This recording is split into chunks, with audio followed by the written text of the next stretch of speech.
Hey guys, Pro1701 here, and today on It's Armageddon, we are continuing our little bit we've been doing on It's Armageddon, where we are looking at the top 5 stories from each Doctor we would save if Armageddon was happening and we could only save 5 stories from a particular Doctor, and we have made it all the way to the 13th Doctor.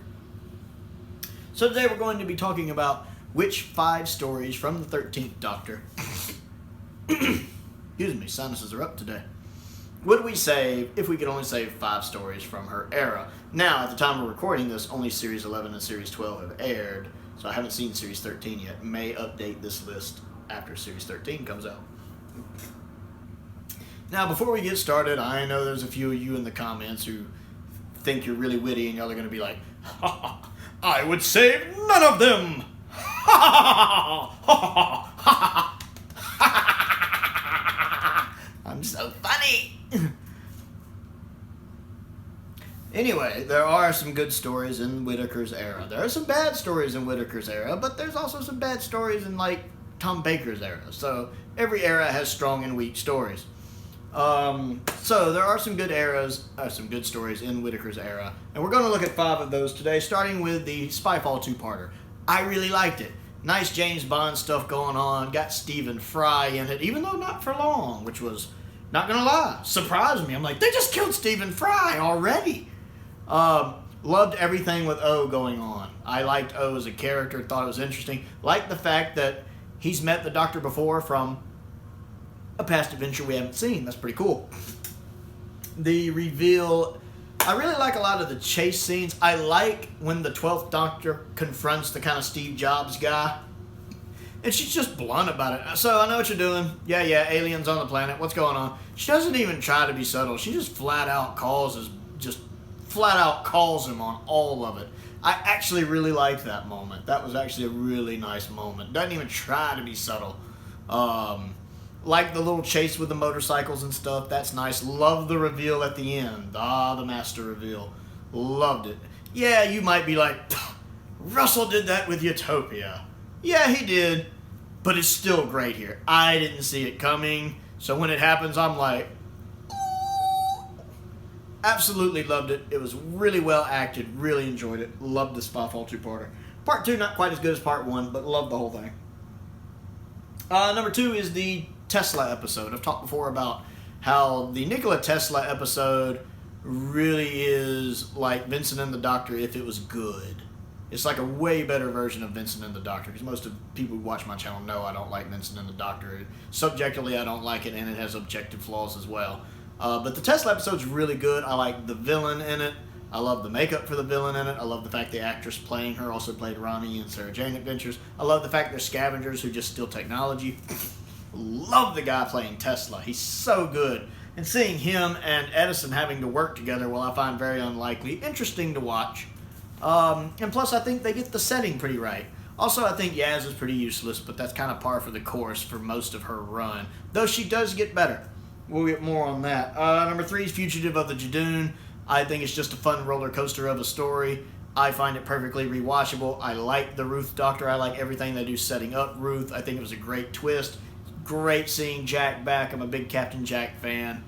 Love this story. Love it. Plus, like seeing the Jadoon back. I like the Jadoon. Number 4, The Haunting of Villa Dio Duda Day Mecha whatever. I've talked before how much I love this episode, The Haunting of Villa whatever. I like that one. Lots of atmosphere. Kind of reminds me of Ghostlight. Love the Lone Cyberman. Love how it introduces him. Love how it's more personal between Jodie and the Lone Cyberman, probably because of what happened to Bill. Much like things are more personal with Eccleston and Tennant's Doctor with the Daleks because of everything with the Time War. Everything is a little more personal now with the Doctor and the Cyberman because of what happened to Bill. And seeing that on display in this episode is fantastic. Absolutely love this episode. Could be my favorite episode. It's really hard for me to place it for the Whittaker era. It does grow on me the more I think about it. I need to go back and rewatch it soon because I really like this story. It's really well written, really well executed. And the last one, I actually went with Can You Hear Me? Which is not the best story. It's a good story with a bad ending. It's a story that really would have worked better in the classic series, where it would have had more time to breathe, or at least been a two-parter. In the modern series, it just needed more time to breathe. There's a lot of good stuff going on. It just runs out of time and has to be wrapped up very quickly, to the point to where it has to be Deus Ex Machina, with her using her screwdriver to just hack the fingers. Her screwdriver can hack the fingers of gods, basically. The fingers of God. How am I going to hack this finger of a god to turn the finger of a god on the god? Sonic screwdriver! Boy, they really do use this sonic screwdriver as a get-out-of-jail-free card for anything, don't they? I'm beginning to see why the 80s got rid of the Sonic, and I see why Jonathan Turner was a little sick of it. But I actually like the story. I know for a lot of people it's a great allegory for depression. I personally didn't get that, but for a lot of people, they think it talks about depression and coping with depression. And if a lot of people get that out of it and it helps them, that's fantastic. I'm glad that it's helpful to some people. I don't get that at all. I think that's, as the Eighth Doctor put it, it's the wonderful thing about humans, always seeing things that aren't there. But I mean, it's not the first time I've seen that.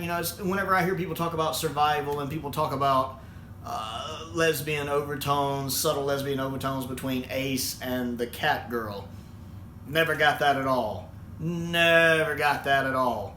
Because they just seem like they got along well. My best friend and I are both guys. We're very close. We're not gay. We're just close because we've been friends for 23 years.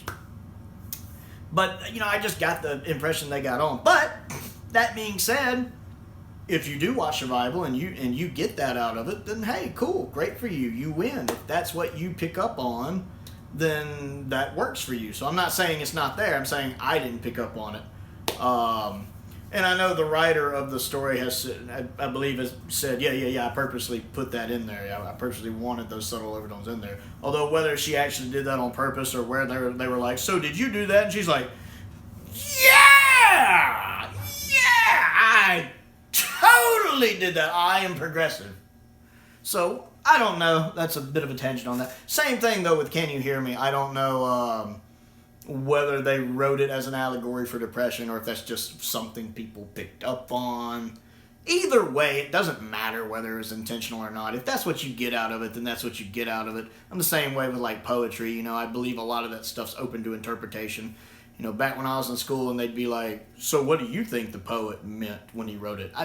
My answer is I don't care what the poet meant.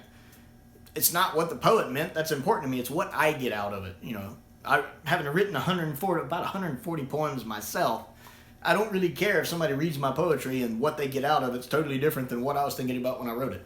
So it's the same thing with Can You Hear Me? I got off on a bit of a tangent on that in Survival. I think it's more important what you take out of the episode than what the author was actually trying to communicate with the episode. And I like it. I just hate the fact it got wrapped up so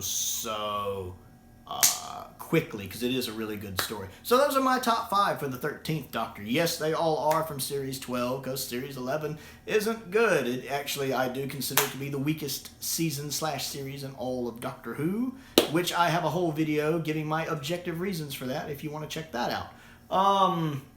But they all are from Series 12 on my list, because I did like Series 12 for the most part. I think it's very underrated.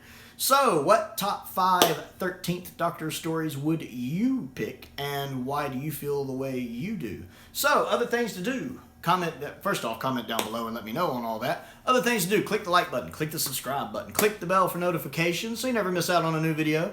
Also, I have a Patreon if you would like to contribute to that. There is a link to that down in the description below with different tiers. My entry-level tier is only $2 a month if you like what I do and want to contribute to what I do. Most importantly, though, stay safe out there, and thank you for watching.